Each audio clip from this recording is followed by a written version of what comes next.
Bismillahirrahmanirrahim. Assalamualaikum warahmatullahi wabarakatuh. Waalaikumsalam warahmatullahi wabarakatuh. Gimana kabarnya hari ini anak-anak semua? Baik, Ibu. Oke, jadi pada hari ini sebelum mulai pelajaran, alangkah baiknya kita memulai doa terlebih dahulu ya. Oke, bisa dipimpin dari ketua kelasnya. Oke, baik teman-teman. Sebelum kita mulai mata pelajaran biologi pada pagi ini, baiknya kita berdoa terlebih dahulu.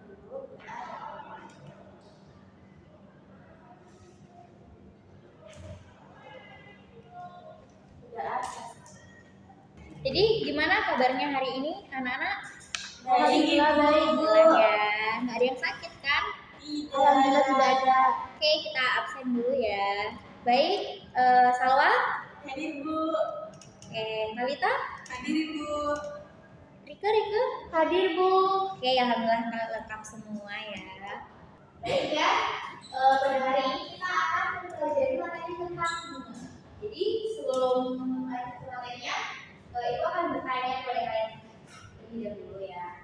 Jadi kalian pernah nggak mengamati bunga-bunga di sekitar kalian? Pernah, Ibu. Selain itu kan mungkin apa yang kalian amati?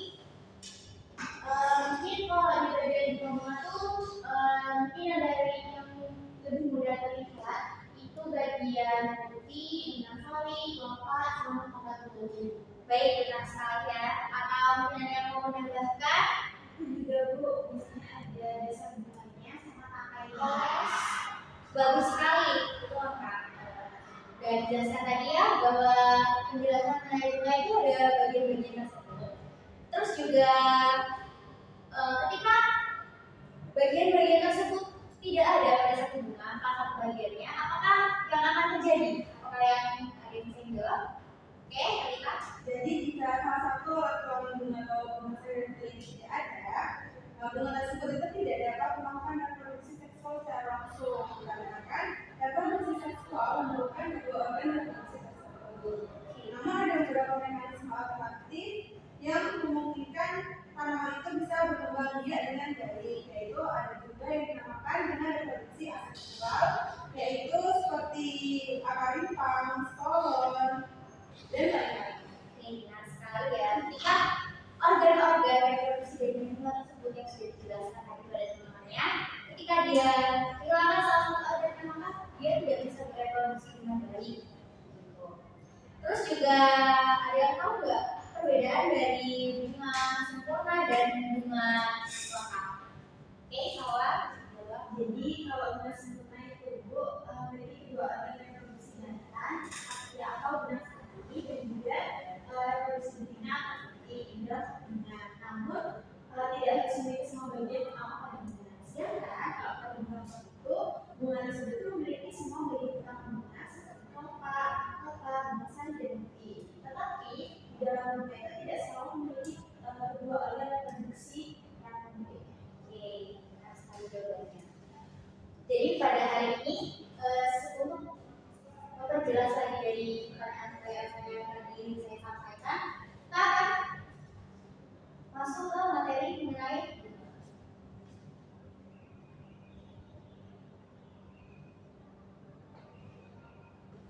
Jadi sebab dari pembelajaran kita hari ini yaitu mengenai bagian-bagian bunga.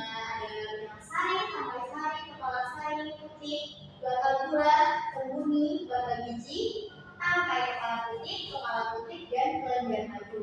Gitu dari sangat yang akan kita pelajari hari ini. Lalu kita akan mempelajari tipe-tipe bunga yang sudah saya tanyakan kepada kalian tadi mengenai bunga sempurna dan lengkap, itu termasuk dari tipe-tipe bunga. Selanjutnya kita mempelajari dari struktur bunga. Bisa dilihat bahwa bagian atas itu ada kepala sari. Bisa dilihat kan sangat jelas kan kepala sarinya ada di sini anak-anak semua. Ya, ini bagian kepala sari. Lalu ini bagian dari kepala putih, bagian yang memiliki tangkai yang lebih tebal dan lebih menonjol bagiannya. Bisa dibilang kepala putih. Dan lanjutan dari kepala putih itu menjadi salah satu bagian menyeluruh namanya putih. Jadi pada putih ini ada kepala putih, ada tangkai putih, ada tangkai putih, itu saja ya.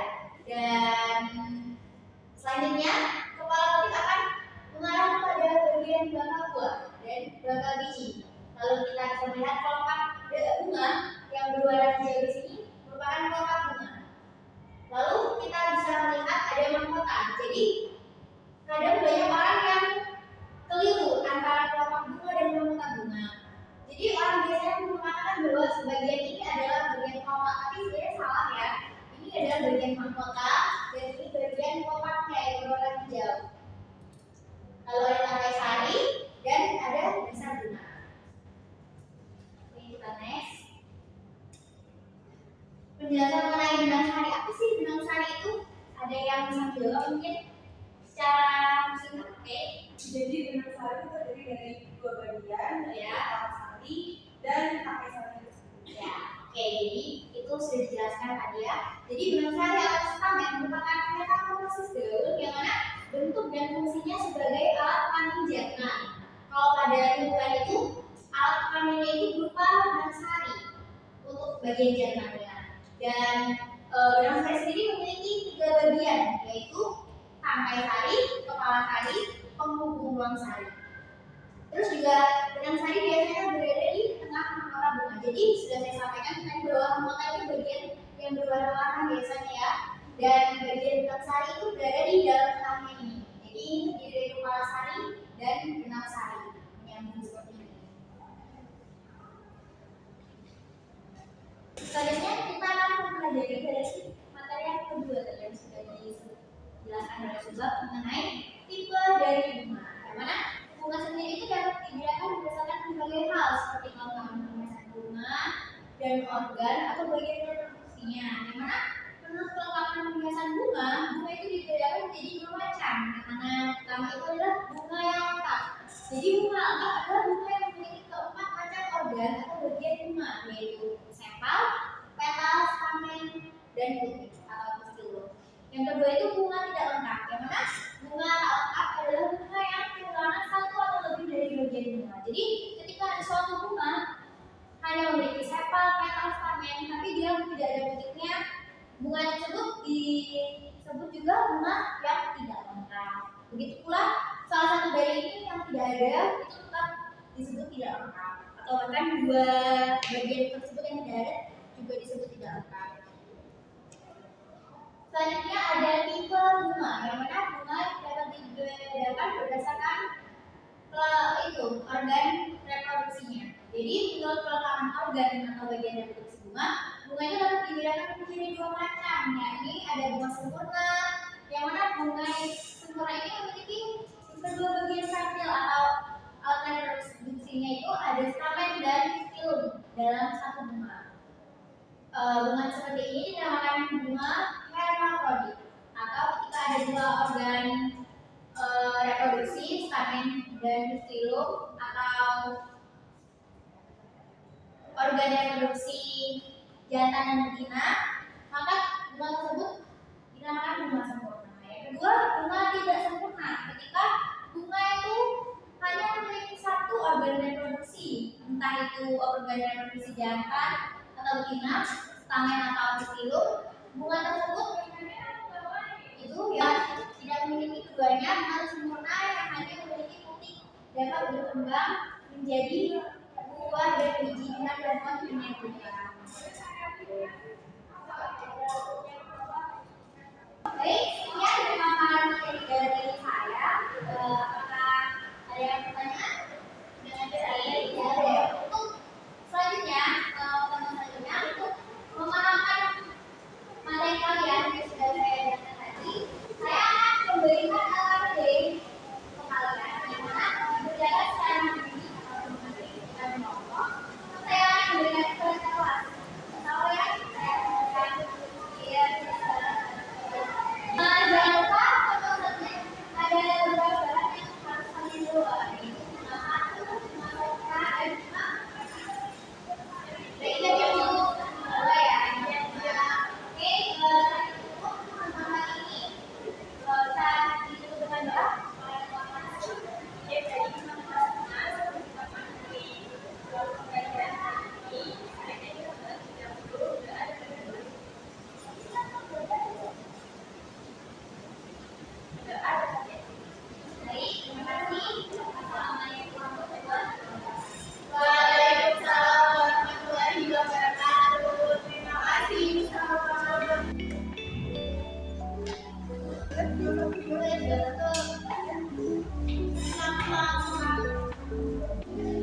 Ini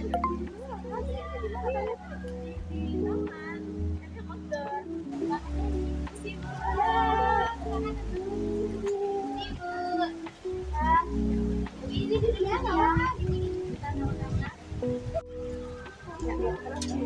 Gimana anak-anak, senang nggak kalau saya ajak di order seperti ini? Senang Bu. Sekarang kita kebetulan lanjut. Oke, kita mulai ya. Gimana yang sudah saya tugaskan untuk membawa? Apa sudah dibawa ya? Sudah. Beri satu. Maaf, bukunya nggak ada, saya cari. Nggak apa-apa. Nggak apa-apa, kita bisa menggunakan literatur. Ini sekarang bisa dipersiapkan dulu untuk LKPD-nya. Oke, kalian hari ini bisa melakukan pengamatan ya. Saya beri waktu sekitar 15 sampai 20 menit. Lalu bisa langsung mengerjakan LKPD yang sudah diberikan ya. Oke, Bu.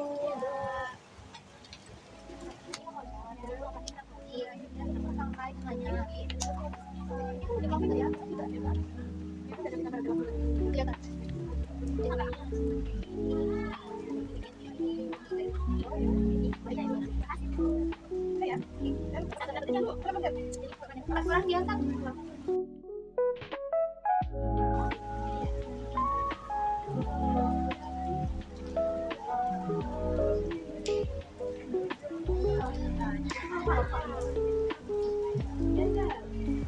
Baik, karena waktunya sudah habis ya, jadi kita bisa memulai untuk mempresentasikan dari hasil pengamatan kalian. Siapa yang mau mempresentasi? Oke, coba. Baik Ibu, teman-teman, sebelumnya perkenalkan nama saya Linda Sanatius dan nomor absen nomor 1. Dan di sini yang pertama itu yang kami amati ada bugenvil. Yang udah kami temukan itu bugenvil itu ada Sari, putih, dan juga terdapat bagian-bagian yang lengkap seperti kelopak, mahkota, dan tangkai. Nah, bugenvil ini termasuk bunga sempurna, teman-teman, dikarenakan bugenvil ini memiliki dua reproduksi, yaitu benang sari dan juga putih. Yang selanjutnya ini ada bunga asoka. Bunga asoka ini memiliki bagian-bagian yang lengkap seperti kelopak, mahkota, tangkai, terus juga ada benang sari. Nah, bunga asoka ini termasuk bunga yang lengkap, dikarenakan tadi memiliki bagian-bagian yang lengkap. Dan yang terakhir itu ada bunga sepatu. Bunga sepatu ini yang berwarna merah ini bunga sepatu. Nah, strukturnya ini ada kelopak, ada mahkota, ada benang sari, ada putih. Nah, bunga sepatu ini termasuk bunga lengkap dan juga bunga sepatu. Terima kasih. Oke, terima kasih sudah disampaikan. Di tepuk tangan bisa? Oke, kita applause.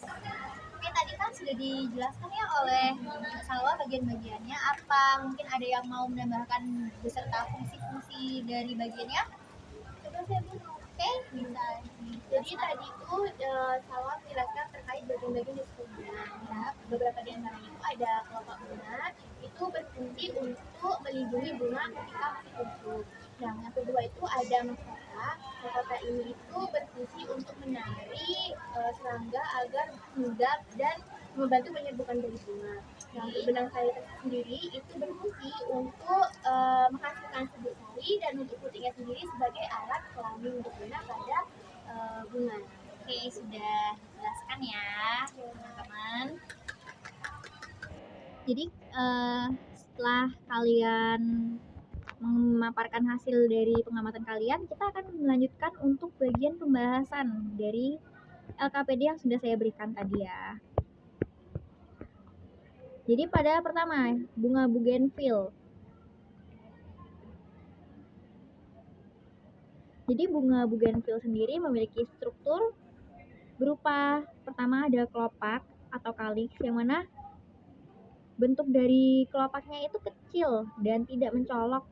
Fungsinya sebagai pelindung bunga saat menjadi kuncup. Lalu ada mahkota atau corolla, yang mana bunga bugenvil termasuk dari bunga sejati berwarna putih krem, tapi dia dikelilingi oleh brake berwarna cerah seperti merah muda, ungu, atau merah yang sering disalah artikan sebagai kelopak. Lalu benang sari sendiri atau stamennya memiliki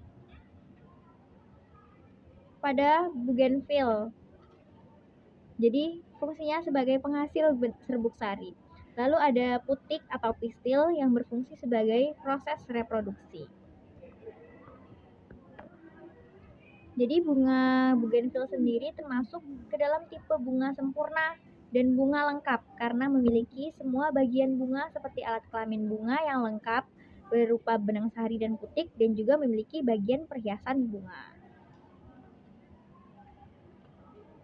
Selanjutnya untuk bunga asoka atau saraka asoka memiliki struktur berupa pertama ada kelopak atau calyx yang mana memiliki kelopak yang berfungsi untuk melindungi bunga saat muncul. Lalu ada mahkota corolla berwarna terang yang biasanya oranye atau merah dan berbentuk tabu. Lalu ada benang sari atau stamen yang mana terdapat benang sari yang cukup menonjol dengan anter yang menghasilkan benang sari. Lalu ada putik atau pistil yang mana terletak di tengah-tengah bunga dan berfungsi dalam proses reproduksi. Dan klasifikasi dari bunga asoka itu termasuk ke dalam bunga yang sempurna dan bunga lengkap karena mereka memiliki bagian bunga seperti alat kelamin yang lengkap berupa benang sari dan putik dan memiliki bagian-bagian dari perhiasan bunga. Lalu bunga sepatu atau Hibiscus rosa sinensis memiliki struktur bunga berupa kelopak calyx yang mana kelopaknya itu jelas dan fungsinya untuk melindungi bunga saat muncul. Lalu mahkota atau corolla yang bentuknya itu besar, colok, dan berwarna cerah seperti merah, kuning, atau merah muda. Lalu ada benang sari stamen yang menonjol dan banyak yang bisa menghasilkan serbuk sari. Lalu ada putik pistil yang berbentuk kolom yang terletak di tengah bunga dan berfungsi dalam proses reproduksi. Dan bunga sepatu sendiri memiliki klasifikasi berupa tipe bunga sempurna dan bunga lengkap karena mereka memiliki bagian dari alat kelamin yang lengkap berupa benang sari dan putik, juga memiliki bagian perhiasan bunga yang lengkap. Apakah ada pertanyaan? Saya Bu. Baik, bisa dijelaskan pertanyaannya? Perkenalkan, saya Talita dengan nomor absen 062. Oke. Jadi saya ingin bertanya, mengapa sih penting untuk mengetahui perbedaan antara bunga sempurna dan bunga lengkap? Oke, terima kasih pertanyaannya. Oke, untuk menjawab pertanyaan dari Talita, jadi pertanyaannya mengapa penting untuk mengetahui perbedaan antara bunga sempurna dan bunga lengkap? Betul pertanyaannya seperti itu? Betul Ibu. Oke, jadi jawabannya untuk mengetahui perbedaan dari bunga sempurna dan bunga lengkap itu penting untuk dipelajari karena dari mengetahui tipe-tipe bunga tersebut kita tuh dapat mengetahui dan memahami mekanisme dari reproduksi suatu tanaman. Lalu juga kita dapat membantu dalam proses penyerbukan dan pembudidayaan tanaman dan meningkatkan rasa pengetahuan dari mengenai struktur bunga seperti itu. Terima kasih Bu. Apakah ada pertanyaan lagi? Saya Bu. Oke, bisa disampaikan pertanyaannya. Baik, saya Dinda Sakanto Salatu Daun dengan nomor absen 081. Jadi saya ingin bertanya Bu, bagaimana Bu proses penyerbukan yang terjadi pada bunga sempurna? Terima kasih. Untuk menjawab pertanyaan dari Salwa, Mbak Salwa, bagaimana proses penyerbukan yang terjadi pada bunga sempurna? Jadi pada bunga sempurna, proses penyerbukannya dapat terjadi ketika serbuk dari kepala sari atau anter itu jatuh dan pindah ke bagian kepala putik atau stigma pada bunga yang sama atau bunga lainnya. Jadi penyerbukan pada bunga ini tuh biasanya dibantu oleh angin, air, atau serangga dan juga burung-burung seperti itu. Terima kasih Bu. Oke, sama-sama. Oke, anak-anak, karena kalian sudah mengerjakan LKPD dengan baik dan benar, maka kalian masing-masing akan mendapatkan poin tambahan berupa bintang dari saya. Terima kasih Bu. Oke, sama-sama. Jadi sekian ya untuk pembelajaran hari ini, bisa kita cukupkan. Terima kasih. Boleh dipimpin doa terlebih dahulu. Baik teman-teman, sebelum kita mengakhiri pembelajaran kali ini, alhamdulillah kita berdoa dulu, berdoa dan berdoa dan berzikir. Oke, sekian hari ini. Terima kasih. Assalamualaikum warahmatullahi wabarakatuh. Waalaikumsalam warahmatullahi wabarakatuh. Terima kasih Bu. Ya, sama-sama.